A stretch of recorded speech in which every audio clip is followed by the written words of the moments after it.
La economía es un lenguaje que todos entendemos. Aquí comienza Economía Popular, con el contador Danilo Astori.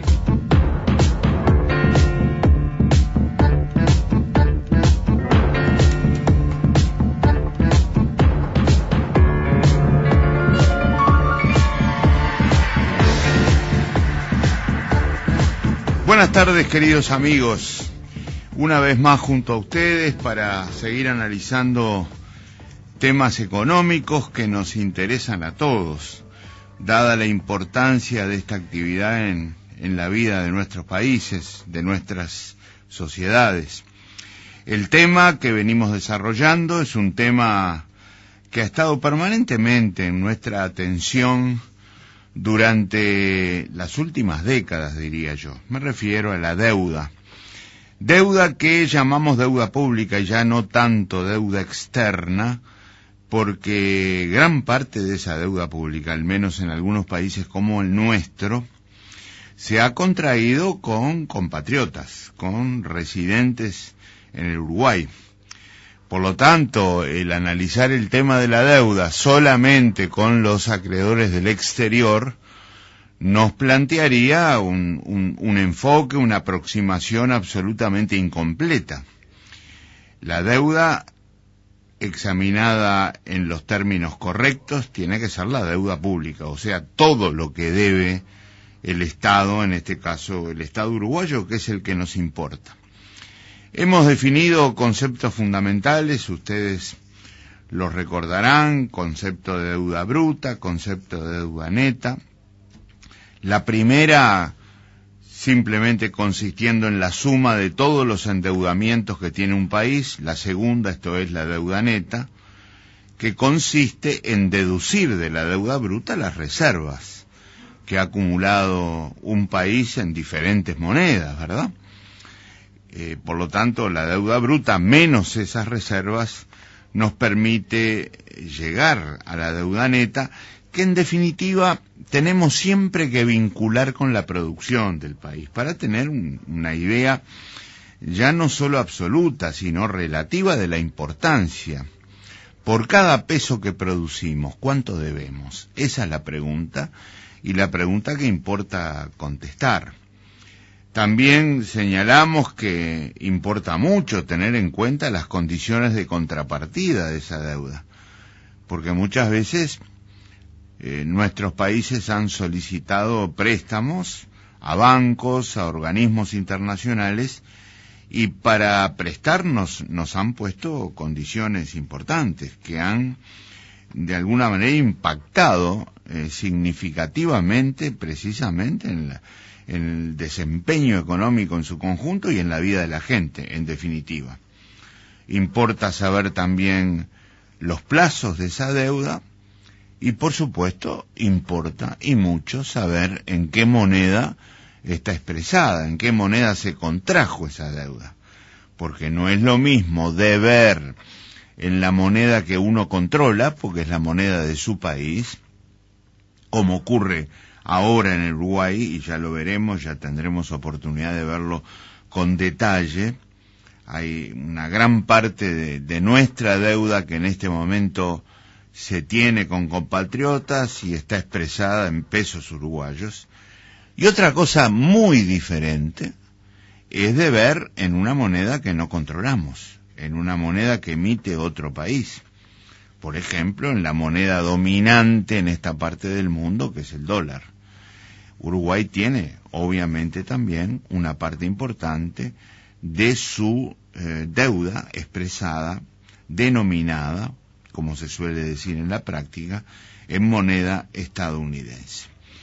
Y decíamos hacia el final de nuestro programa anterior que Uruguay tiene una larga historia en materia de endeudamiento, sobre todo a partir de 1959. En aquel entonces el país ya había entrado en un proceso de estancamiento productivo, de falta de inversión, con la generación de altas tasas de desempleo y, por supuesto, las repercusiones que esto tenía sobre los salarios de los trabajadores que empezaban a caer, las jubilaciones, cuyo poder adquisitivo también empezaba a caer, y a través de esto que son los ingresos de la mayor parte de la población uruguaya, afectar negativamente las condiciones de vida de los uruguayos, la salud, la educación, la vivienda, la calidad de vida en general, como podríamos decir hoy. En ese momento, en esa parte de nuestra historia, y concretamente en el año 1959, Uruguay comenzó una historia de endeudamiento grave. Ese fue el año en que el Uruguay hizo un acuerdo con el Fondo Monetario Internacional, el primero de una cantidad de acuerdos que hizo en las décadas siguientes. Acuerdos que significaban recibir la asistencia del fondo y al mismo tiempo endeudarse progresivamente en magnitudes crecientes, porque además de esta deuda que podemos catalogar como la deuda con un organismo internacional, Uruguay también comenzó de a poco a apelar al endeudamiento con instituciones de intermediación financiera, como por ejemplo los bancos, los grandes bancos transnacionales. A partir entonces de ese momento, la deuda pública del Uruguay comienza a llegar a niveles extraordinariamente altos. Y yo quiero señalar, ya aplicando algunos de los conceptos que vimos en nuestras audiciones precedentes, que particularmente la deuda que se contraía con el Fondo Monetario Internacional tenía condiciones muy gravosas para el país. Esto es, el fondo le decía al Uruguay, bueno, yo presto tal cantidad, pero ustedes tienen que tomar tal medida de política económica. Y la verdad que las condiciones que ponía el fondo, lo único que generaban era un agravamiento de la situación del país y en particular de ese proceso de deterioro del que hablábamos recién. Por ejemplo, Uruguay inicia un enorme proceso de devaluación de su moneda nacional, de pérdida de reservas internacionales, de desequilibrios financieros y fiscales de todo tipo. Los primeros llegando a asociarse con quiebras bancarias importantes y al mismo tiempo con procesos inflacionarios galopantes que tuvo el Uruguay en esas épocas. La inflación no solo de 2 dígitos, sino incluso de 3 dígitos llegó al país. Hoy en día, dicho sea de paso, hago un pequeño paréntesis, nos preocupamos mucho, y está bien que sea así, por una inflación del 9%, pero en aquellos años era muy común tener una inflación de 50, 60, 70%, y en algunos años llegamos a tener más de 100% de inflación. Entonces, las condiciones que ponían algunos de nuestros acreedores, como el Fondo Monetario Internacional, eran agravantes de aquella situación desequilibrante que vivía el país.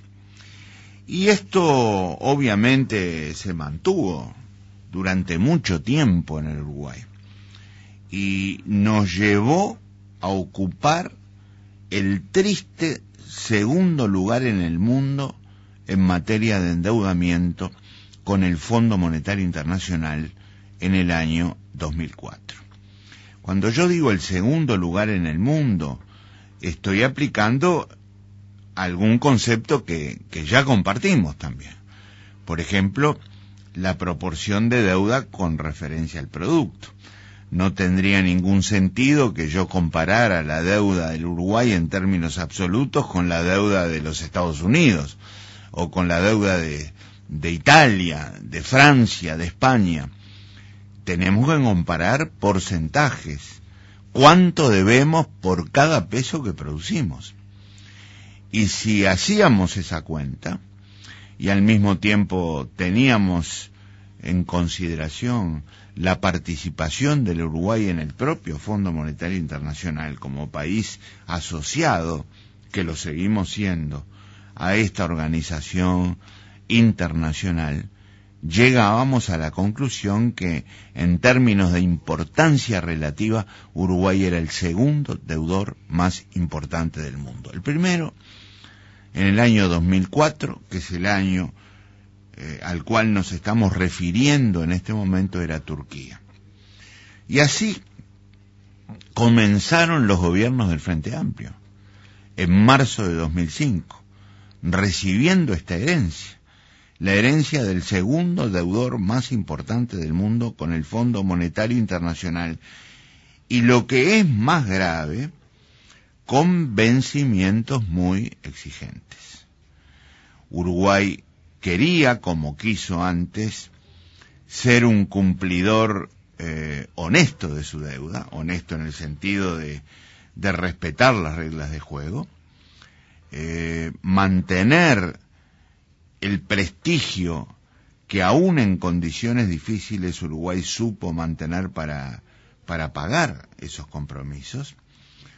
No debemos olvidar que un par de años antes, a 2004, cuando la crisis de 2001-2002, Uruguay tuvo que hacer una importantísima reestructuración de su deuda porque tal como estaba planteada no la podía pagar. Y durante el ministerio de Alejandro Achugarri se hizo esta reestructuración, debo decir y debo recordar, con apoyo de todos los partidos políticos del país. Recuerdo que esa reestructuración requirió una ley que aprobamos en el Parlamento con votos de todos los partidos. Y esa reestructuración, a diferencia de otras que se hicieron en la región como la Argentina, no tuvo problemas porque Uruguay siempre cumplió. Y en 2004, no obstante este cumplimiento y no obstante el éxito de la reestructuración de la deuda, Uruguay hereda una deuda tremenda, una deuda pública que, repito, nos había llevado a ese lugar de destaque en el mundo entero. Una deuda con enormes condiciones que, como decíamos antes, contribuían a agravar el proceso de deterioro económico del Uruguay.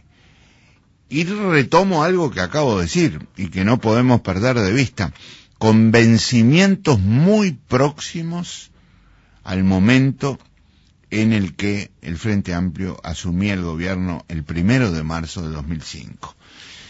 Soy muy concreto, en 2006 y en 2007 teníamos, gráficamente hablando, dos grandes torres, como podrían figurar en una representación gráfica de evolución de los vencimientos, que teníamos que asumir si es que pretendíamos mantener la condición de buenos pagadores y el prestigio y la jerarquía que eso significaba.